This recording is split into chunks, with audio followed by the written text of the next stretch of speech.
Is Carolina cherry laurel the absolute best hedge plant? Almost. It's definitely not for everybody. This tree is phenomenal, but does have a very dark side. I have a very special guest coming on today that will tell us more about that. Let's go.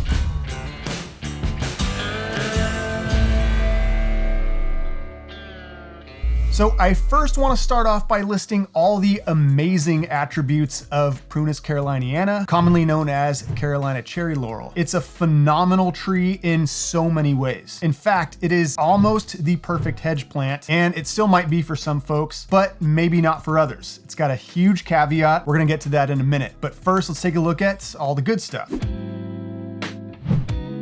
First off, it is gorgeous. It has a beautiful, deep, rich green elliptic leaf, and the foliage is evergreen, so it will give you a beautiful year-round green backdrop to your landscape. This tree will do best in zones 7 through 10, but I've also seen resources claiming it can do totally fine in zone 6 as well. It can take full sun to part shade, and it's native to the woodlands and fields of North Carolina, all the way down to Florida and as far west as Arkansas and Texas. It takes to shearing really well and just makes a phenomenal, tight, manicured hedge. But it also looks beautiful when it's left a little more natural. So you don't have to necessarily worry about constantly shearing it. It ultimately really depends on the look you want to achieve with this. In some scenarios, it might be nicer to leave it a little bit more natural. And in other scenarios where maybe you have a more formal design, you might want to keep it more neat and sheared. But either way, it's got the ability to create a dense screen and give excellent privacy for properties.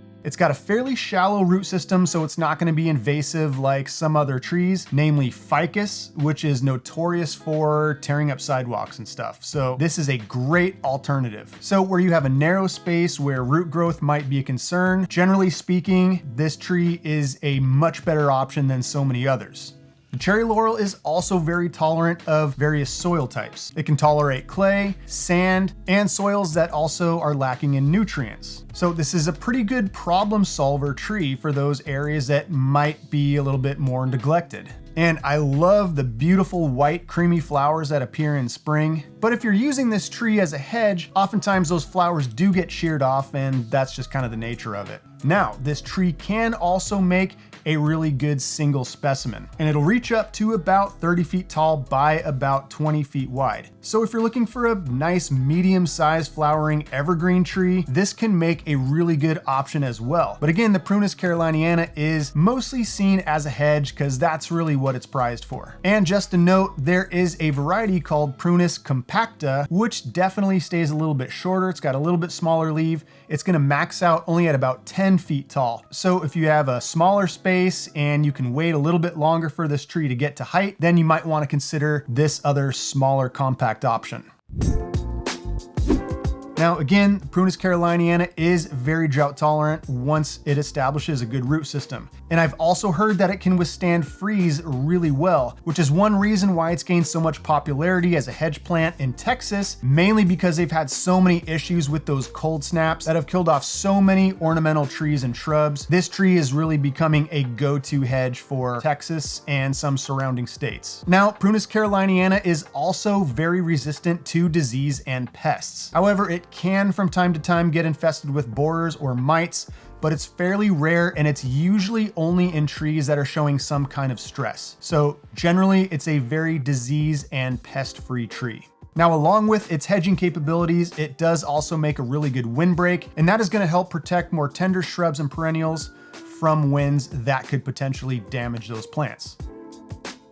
Now, generally, this tree is considered non-invasive. However, it does have the capability to reseed and self-sow in the landscape, not super aggressively, but it does do that. So that does spark a little bit of controversy about the Prunus caroliniana being invasive or not. But I will say this, in areas that have a problem with privet as an invasive species, municipalities will often recommend planting Prunus caroliniana instead of the privet or ligustrum. So generally speaking, this is still considered a safe and non-invasive species to plant. Will that change in the future? I don't know, potentially. It also does create a welcoming habitat for wildlife, like different kinds of birds. They do like to nibble on the dry seeds. So there are so many wonderful qualities that the Prunus caroliniana has. Drought tolerance, habitat, stays nice and neat and does what it's told. It's beautiful. So all these different attributes just make it a wonderful tree. So why should you not plant this tree? Now, the dark side. All parts of Prunus caroliniana are toxic. This tree contains cyanogenic glycosides, AKA cyanide. Cyanide. And now our special guest that is gonna help us more on the subject, my 8-year-old daughter. Hi. So, have you ever been sick? Yes. How did it feel? Felt like I was weak. I was kind of gonna throw up. Like lightheaded. Was it an enjoyable experience to feel sick? No. No. Well, I was kind of happy because I got to stay home from school. Dun, dun, dun, dun, dun, dun, dun. Yeah, the benefits. So, if there was a plant that could make you feel gross and sick, what do you think about that plant? I would not want to have that in my backyard or front yard. If you knew that that plant could make you sick, would you kind of just stay away from it? Yeah. Because you would know better not to mess with it, right? I wouldn't want to get sick and throw up. No. Because throwing up is like, ugh. If the plant didn't make you sick just by looking at it, but it still served a really good purpose in the yard, would you be okay with it? Oh yeah. If it was flowers, I would cut some off of the stem for my mom and put them in like a little vase. Now here's the thing. You don't want to cut any part of the plant because it could release a neurotoxin. What's a neurotoxin? It's called hydrogen cyanide. Can you say that? Hydrogen cyanide. Cyanide? Cyanide. Poison. Does that sound fun?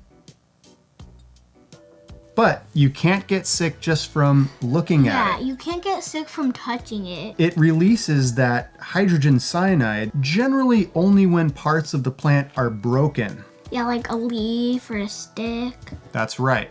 So if that ever happens, let's say you're pruning this plant, then what do you want to do? You gotta wash your hands after if you're planning to eat. That's right. If you're pruning this tree, definitely wear gloves because you don't want to get any of that hydrogen cyanide on your body at all. Let's say you had a pet.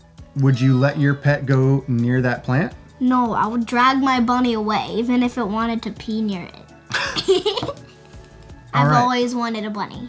Can you get me a bunny? No! What? I want you with. I want a bunny. All right, we'll talk about it. I said we'll talk about it. Am I gonna do this more times than just one?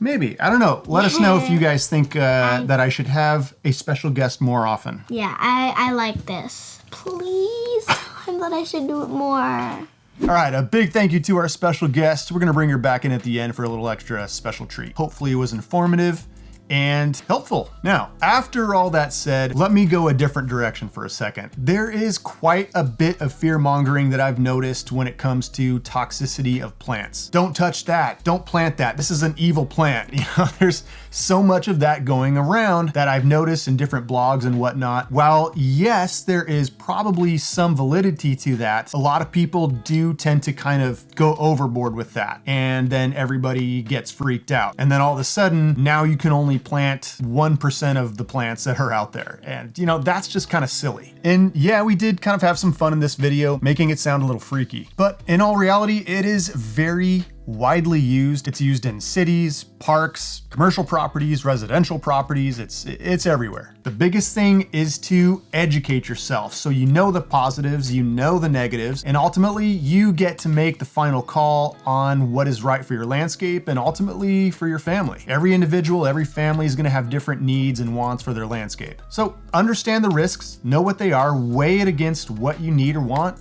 and make the final call. Plants are not evil. They're not out to kill you. Generally, you don't mess with them. They're not going to mess with you. And just because a plant has some kind of toxin to it, which honestly most plants do, if you're not ingesting it, it's generally not going to hurt you. Just educate yourself on your environment, know what's out there. And that is what this video is all about. Now we're going to bring back our special guest. So now you got to say, please like, subscribe, and hit that bell notification. Wait, what do I say? Like, subscribe, and crush that bell notification. Like, subscribe, and smash that notification bell. Yes, but with more enthusiasm. No. Like, subscribe, and crush that bell notification. Is Daddy weird? Yes. Say bye. Thanks for watching. Bye. Thank you for watching. Say happy planting. Happy planting. And I hope that you get this plant because we need money. Bye. Bye.